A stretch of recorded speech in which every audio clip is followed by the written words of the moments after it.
Hello everyone. Welcome to the channel's first ever Casefile, which will feature the infamous Texarkana Moonlight murders. 1946 was a year of rejoice and celebration. The Second World War had just ended. Soldiers returned home to reunite with their overjoyed wives and children. Towns prospered and profited with the influx of returning soldiers. Communities began to rebuild and restore themselves to their former glory. The future looked bright for the small town of Texarkana, located in the United States between the states of Arkansas and Texas. The region's previously peaceful reputation is what made the first murder all the more shocking. Soon, others would follow. Male and female pairs were turning up dead on lovers' lanes and quiet stretches of the road. Widespread panic and disgust circulated throughout the local community. Investigators were stumped as to why and how the perpetrator was committing such brutal crimes. Soon, the collective murders would be known as the Texarkana Moonlight murders, and they would imprint a lasting scar that would haunt the region for decades to come. Several myths and folklore were even conceived as a result of the murders, many of which still survive into the present day in Texarkana.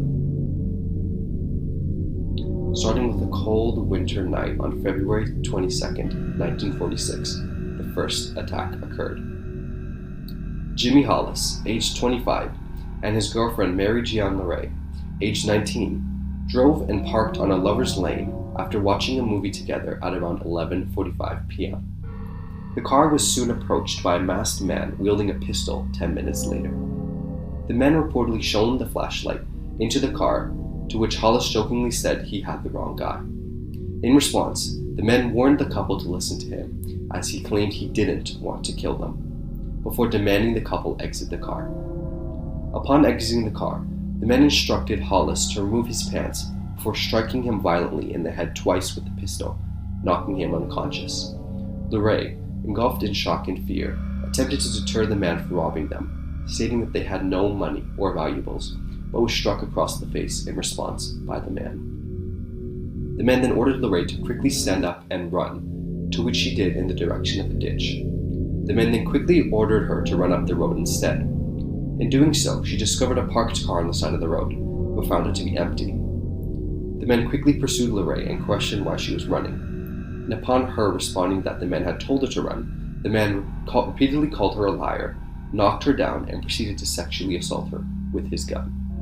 After the assault, she escaped and ran half a mile to a nearby house, where she alerted the homeowners of the attack, who promptly called law enforcement. Meanwhile, Hollis had regained consciousness and alerted a passing motorist of the attack, prompting the police to be called. Upon the arrival of the police, the attacker was gone.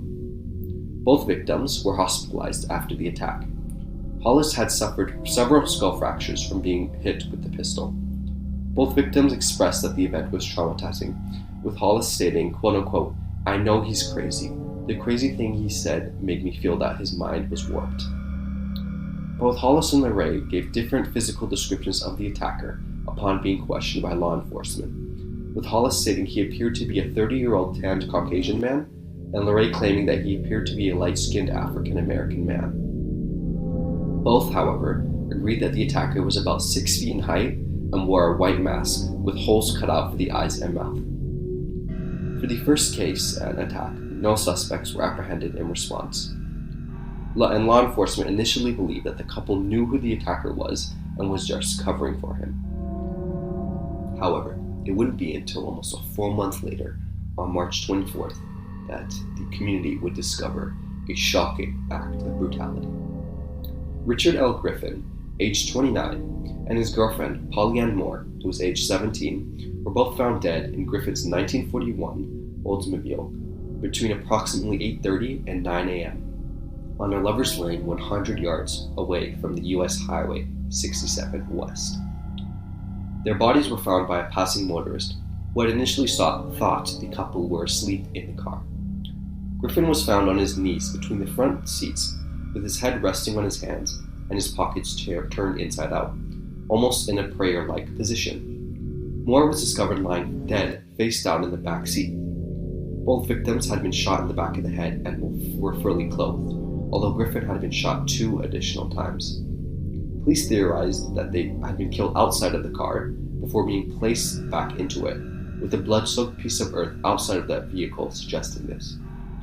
Dried blood had also been found on the running board, which had been so thick it had seeped to the bottom of the car. A .32 cartridge shell had also been found at the crime scene. Sexual assault was rumored to have occurred to Moore. However, with no in-depth forensic reports having been documented into the present modern day, there was no confirmation as to whether or not this was true. However, given the nature of the perpetrator and the case itself, it is very likely that Moore was indeed sexually assaulted before she had been murdered.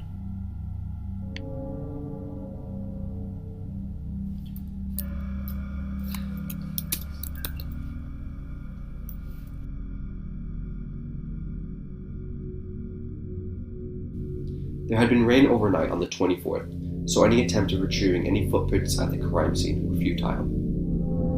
Lorraine had actually returned to Texarkana after the Griffin Moore murders in order to aid in the investigations.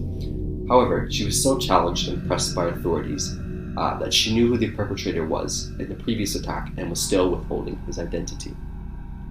Over 200 people were investigated and questioned in the case in respect to the attack, including 3 individuals with blood found on their clothing on the day of the attack, though all were eventually cleared. The Griffin Moore murders resulted in law enforcement launching citywide investigations alongside the Texas and Arkansas Municipal Police, the Texas Department of Public Safety, the Miller and Cass County Sheriff's Department, and the FBI. In other words, Texarkana law enforcement was beginning to suspect a serial killer was on the prowl. While the Griffin Moore murders did raise public concerns, it was initially viewed as an isolated incident from the previous Hollis-Luray attack. On March 30th, a few days after the Griffin Moore murders, a $500 reward was enacted in hopes of receiving any new information on the case. But of course, this resulted in hundreds of false leads from citizens. On April 14th, the region was plagued with yet another double homicide. The victims were Paul Martin, who was aged 17, and his friend Betty Jo Booker, who was aged 15. Martin had originally planned to pick up Booker from a music performance at the VFW Club located at West 4th and Oak Street at 1:30 a.m. Martin's body was later discovered at 6:30 a.m. that morning by the northern edge of North Park Road. Blood was also bizarrely found on the other side of the road by a fence. Martin had sustained 4 gunshot wounds in total, 1 in the nose, 1 through the ribs, 1 through the right hand, and 1 through the back of the neck. Booker's body was located later that day at around 11:30 a.m., roughly 2 miles away from Martin's body. Her body was lying on its back behind a tree when it was discovered, with its right hand having been placed in the pocket of the overcoat that she had been wearing. Booker had sustained 2 gunshots in total, 1 in the face and another in the chest. Although the information hadn't been publicly released at the time, years later it was revealed through forensic documents that Booker had indeed been sexually assaulted by the perpetrator. Martin's car was also discovered to be abandoned outside of Spring Lake Park around 3 miles away from Booker's body and 1.55 miles away from his. The keys were still in the ignition when the car was discovered, and investigators had also discovered that the same weapon in the previous double homicide was used again, which was an .032 automatic Colt pistol. Booker's saxophone was also missing at the crime scene, and intensive investigations were conducted to find it. It was recovered almost 6 months after the murders, near an area where her body had been discovered. Authorities could not determine which victim had been killed first. Later examinations of the body did indicate that both victims had put up a physical struggle against the killer. A friend of Martin had stated that he did not believe any verbal conflicts had arisen between the victims before their murder, and that Martin had no known enemies. Friends, acquaintances, and other suspects were interviewed by law enforcement in the Bowie County building, and suspects had been brought in for questioning as far as 100 miles away. By now, the reward money had also exceeded past $1,700, which in respect to the time period in the 40s, would be a massive amount in comparison today. The Martin Brooker murders invoked great alarm and paranoia among citizens in Texarkana. The violent murders of two innocent young teenagers greatly shocked and repulsed the community. Brooker had been a popular high school junior, sorority member, and former Little Miss Texarkana, and classes at the high school she had attended ended early so students could attend her funeral in her memory. Curfews had begun to be set for businesses to ensure citizens were not roaming the streets in late hours. At this point, the term "the Phantom Killer" had now been coined and was being used to refer to the active serial killer that was terrorizing Texarkana. And the term had originated from J.Q. Mahaffey, who was an executive editor at the Texarkana Gazette, and he stated that if the SOB, quote-unquote, continues to elude capture, he may as well be called a phantom. A month later, on May 5th, the fifth attempted double homicide occurred, marking the final attack made by the Phantom Killer. The victims had been a married couple, Virgil Starks, who was age 37, and his wife, Katie Starks, who was aged 36. Shortly before 9 p.m., Virgil Starks and Katie were relaxing on their 500-acre farmhouse, located almost 10 miles from northeast of Texarkana. While leisurely reading the newspaper in his armchair, investigators deduced that Virgil had been shot 2 times in the back of his head from a double-closed window from outside of the home. Katie, who had been previously lying in the couple's bed, stated she heard what sounded like breaking glass outside of the bedroom and promptly entered the living room to investigate the noise. She witnessed what appeared to be Virgil rigidly stand up before slumping back down into his chair. She ran over to him and discovered that he had been dead from the 2 gunshot wounds. In a panic, she attempted to call the police using the couple's wall-crank telephone, but was promptly shot in the face twice through the same window by the perpetrator. Blinded by her own blood, she attempted to retrieve a pistol from another room, but failed. As she heard the killer tearing loose the rusted screen wire on the back porch, and she attempted to enter her bedroom near the front of the home, but was unable to. As the killer ran to the back of the house and made his way up the steps and into the side screen porch through the back screen door, she promptly ran out the front door and out of the home and towards her sister's house, who lived across the street. Upon realizing no one was home, she ran to a nearby neighbor's house, Mr. Prater, and alerted him of the situation before falling unconscious. Prater, along with his family and another neighbor, transported Katie to the hospital, where she was questioned in the operating room of Michael Mager Hospital by Officer W.E. Davis. After being questioned again days later, she discounted a circulating rumor that Virgil had heard a car motor outside of their home prior to the attack, and that he feared being killed. Following the Starks murder, officers from the entire area were summoned and instructed to assist in the investigation. Blockades were placed on Highway 67 East to prevent individuals from exiting and leaving the area. And entering the area. Individuals who had been driving the area during the murder, along with several men found in the vicinity of the crime scene, were all questioned by investigators. Extensive investigation was conducted on the crime scene. Investigators noted in the home that a trail of blood was found with scattered teeth. There were also 2 bullet holes in the window, leading Davis to initially believe an automatic rifle was used in this attack. Contradicting reports had been made of the state of Virgil's body upon entering the home, with some reports stating that his body had remained slumped in the chair, while others said that his body had fallen to the floor. A caliber of bullets was found at the crime scene, along with a flashlight with no fingerprints on it, that was found in the hedge underneath the window that Virgil was shot at. Bloody prints from around the house were also found, shoe prints on the kitchen floor, and smudged fingerprints in other places. Davis at the time stated the murder could not directly be linked to the Phantom Killer because the caliber used was a .22 instead of a .32 like the weapon that was used in all of the previous murders. Early Saturday morning, bloodhounds were brought from the Hope by the AR State Police. They found 2 trails that led to the highway before the scent was lost. The flashlight that was recovered from the crime scene was sent to Washington, D.C. for further inspection by the FBI, but nothing ever came of it. The murders had sparked an advancement in law enforcement numbers and efforts in Texarkana. By May 5th, over 45 officers were actively working together to solve the murders. On May 9th, 20 Arkansas State police officers and a fleet of 10 patrol cars equipped with two-way radios joined the investigations.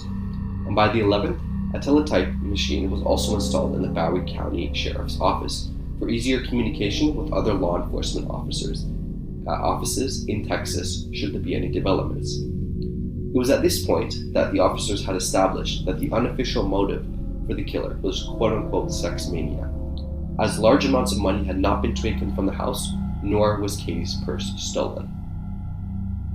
By now, the money reward had rose well over $7,000 on the night of the Starks attack, and soon increased to a whopping $10,000 within the following days. Widespread fear and hysteria had now circulated within the public following the Starks' home attack. The constant media coverage of increased police activity, coupled with the warnings on the Texarkana Gazette published on May 8th stating that the quote-unquote phantom killer could strike at any moment, at any place, on anyone, fueled the community's fear further. For weeks, law enforcement were overwhelmed with reports of prowlers, with nearly all reports being products of excitement, wild imagination, or simple hysteria.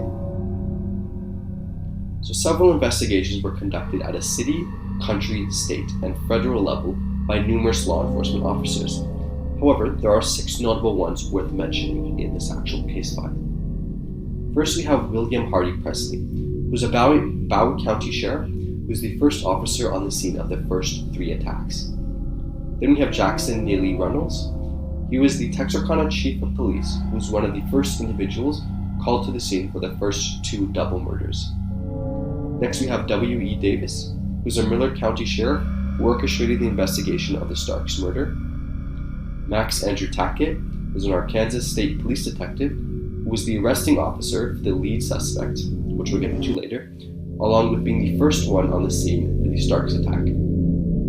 Tillman Byron Johnson was Miller County's Chief Sheriff's Deputy who was the leading investigator for the entire case. And finally, Manuel Gonzalez, a Texas Ranger captain who's known for being the public face of the full-length investigations and conducting several press conferences in response.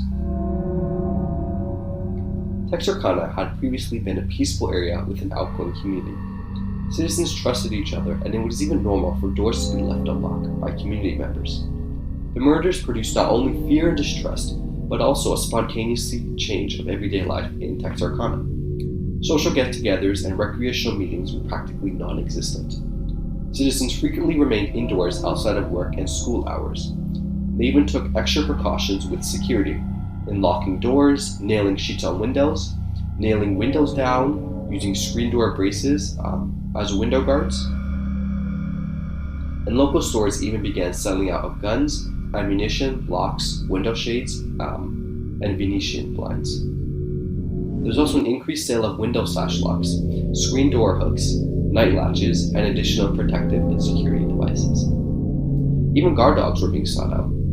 The paranoia was also fueled through the local newspapers' titles and stories, with daunting titles such as, quote-unquote, "The Phantom Killer Eludes Officers as Investigations of Slayings Pressed," and the, quote-unquote, "Phantom Slayer is still at large as probe continues."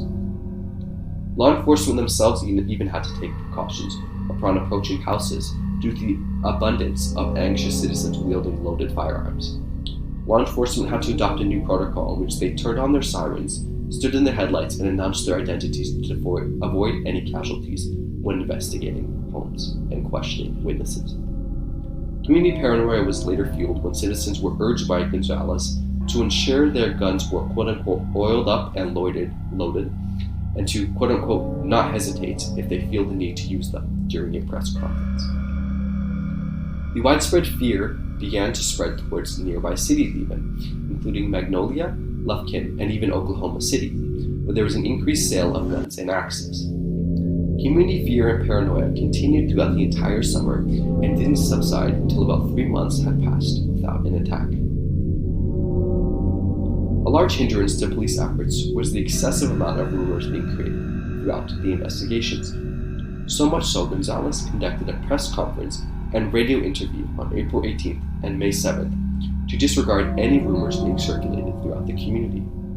He also warned the public of creating such rumors, stating that they are quote-unquote a hindrance to police investigations, and harmful to innocent people. Nonetheless, a rumor began circulating through mid-May that the killer had been in fact caught and was secretly being held at the Bowie County Jail, or had likely been flown to another jail. News offices, the Texarkana Gazette, and law enforcement were overwhelmed and flooded with thousands of calls, both local and long distance, inquiring whether or not the killer had been apprehended. Despite the fear collectively felt by the majority of the Texarkana community, some youth actually aspired to catch and apprehend the killer themselves.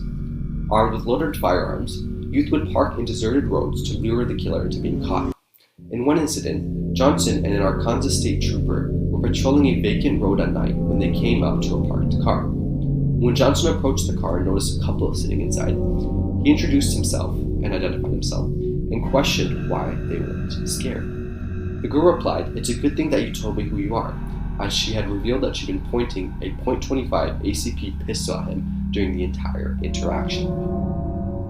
Another notable incident of youth vigilantism occurred on May 8th, in which authorities had received a report that a car had been following a school bus.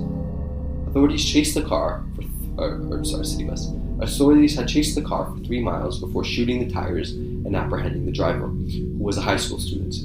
Upon being questioned, he stated that he hadn't pulled over as the police car was unmarked, and he didn't know that they were actually law enforcement officials, and he stated he had been following the bus because he had suspected someone suspicious had boarded it from a private vehicle.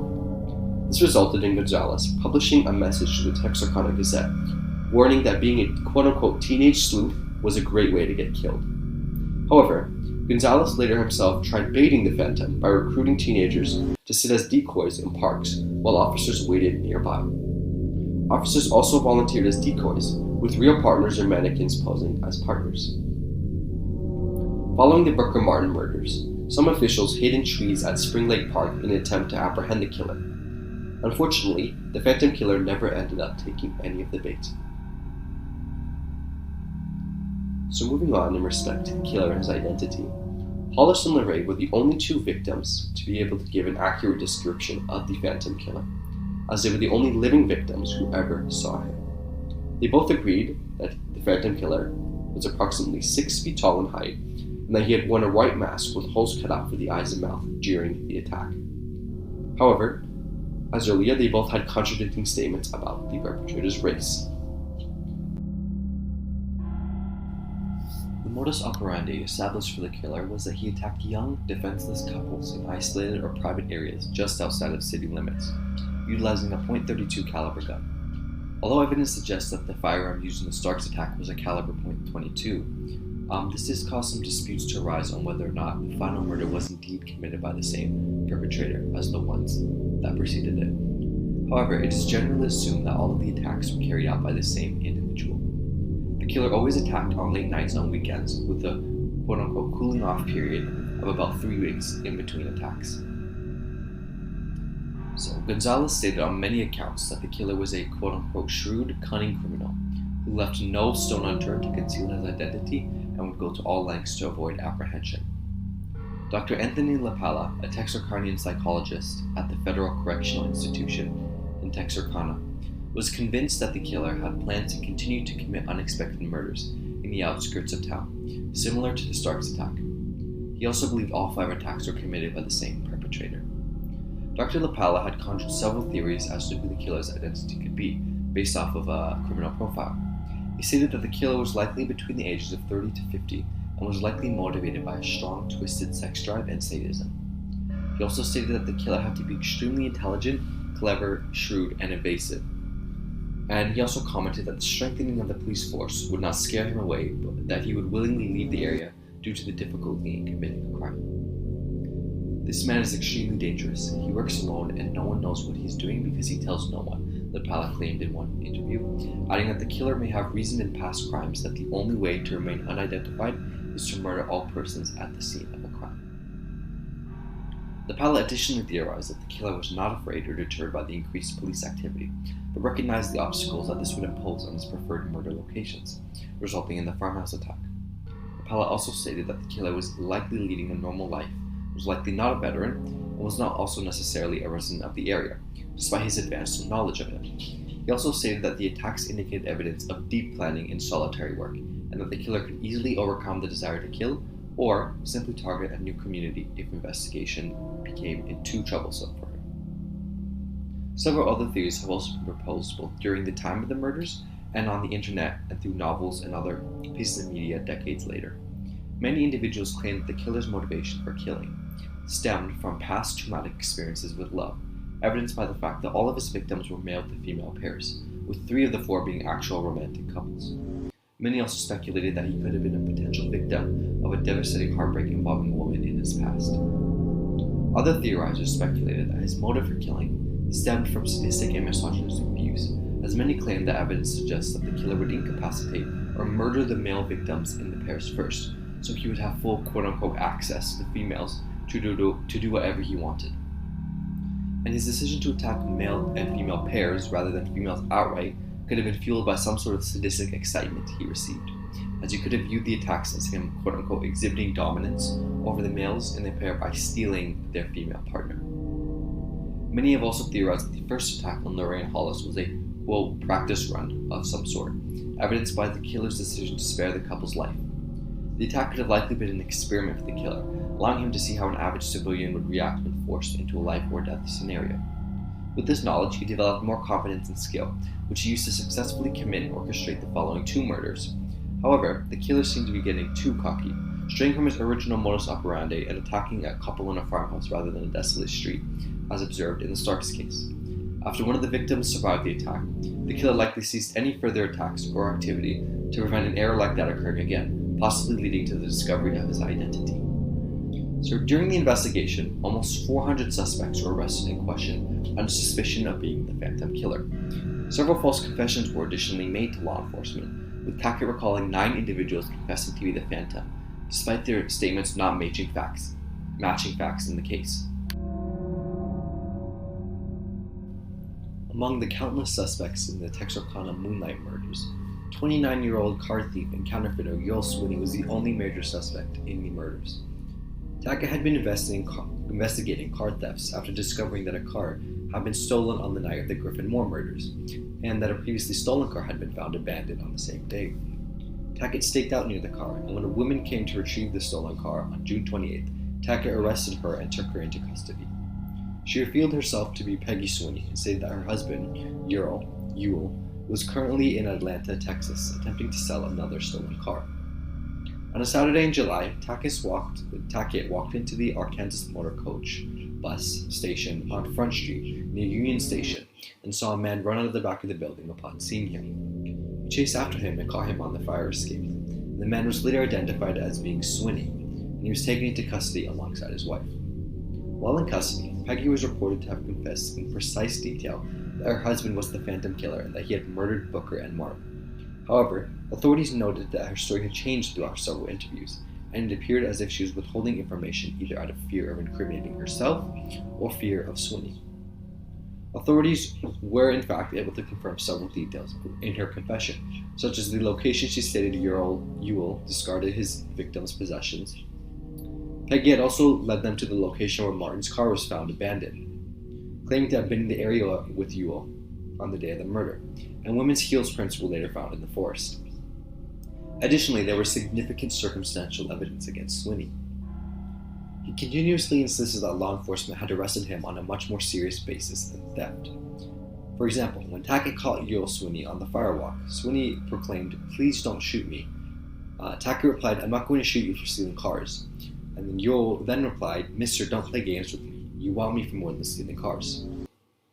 And again, upon entering the police car after being arrested, Sweeney expressed concern that he was going to be given the, quote, chair for his crimes. When an officer reassured him that you don't get the chair for stealing cars, Sweeney again replied that, "You got me for more than stealing cars." Along with that, Peggy's entire family, including her brother, believed that Sweeney was indeed the Phantom Killer. And upon Peggy herself finding out her husband had been accused of being the Phantom Killer, instead of proclaiming his evidence and defending him, she simply stated, "How did they find out?" Additionally, Sweeney remained silent and unresponsive upon being accused of murder instead of pleading his innocence, and he was also known to have owned a .32 caliber gun. However, he claimed that he had sold it in a craps game in the past. However, despite all of this circumstantial evidence, Peggy's confession was still the most crucial piece of evidence in his conviction. Unfortunately, she later retracted her statement and refused to testify against Swinney, causing her to become an unreliable witness.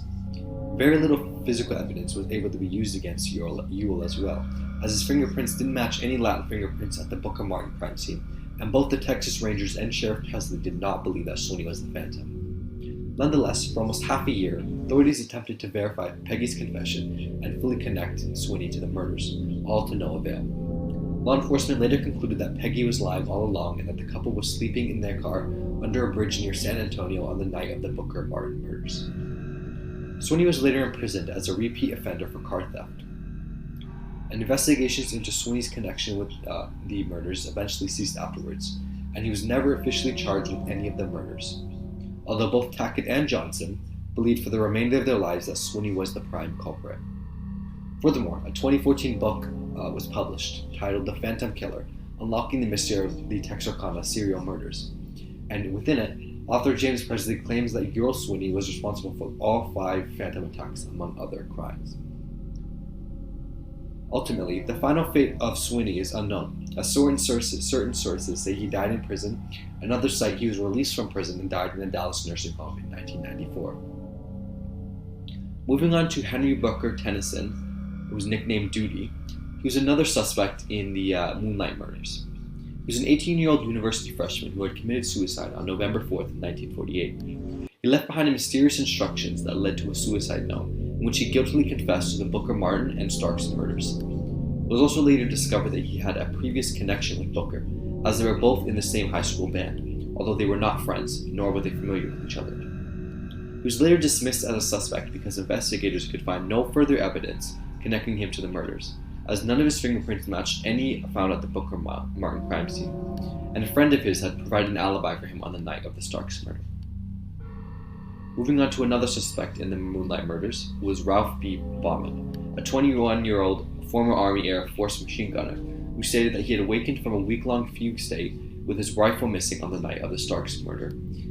He stated that he had heard about a suspect matching his description and subsequently escaped to Los Angeles to evade capture. On May 23rd, he informed local Los Angeles authorities that he may have been the Phantom Killer. Law enforcement placed him in custody, but Gonzalez reported that many parts of his story had little, if any, basis in fact. Bauman claimed that he was discharged from the Army Air Force due to displaying symptoms of being psychoneurotic, and that he had murdered 3 people over the course of 3 days in Texarkana. Since this claim did not in fact match the timeline of the Moonlight murders, he was dismissed and cleared as a suspect. Another suspect in the case was an unidentified man attempting to sell what was presumably Booker's missing saxophone to a music store. He had been arrested on April 27th after fleeing from the store upon being questioned by the store manager as to why he was selling it. Although no saxophone was found to be in his possession, indicating that he was a swindler and fled to avoid being caught scamming someone.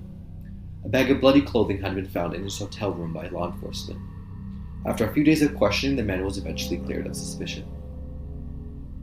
Another suspect in the case was an escaped unidentified German prisoner of war, who was reported to have been a suspect on May 8th.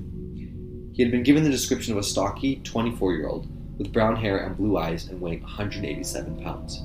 He had stolen a car in Mount Ida, Arkansas, before attempting to purchase ammunition in numerous Oklahoma towns, although law enforcement were never able to successfully locate him and nothing ever came of the charge. Another suspect was an unidentified hitchhiker who, armed with a pistol, robbed and carjacked a man on May 7th. He was reported to have threatened to kill the man, claiming he had killed 5 other people in Texarkana, including Booker and Martin, and stating that he intended to kill again.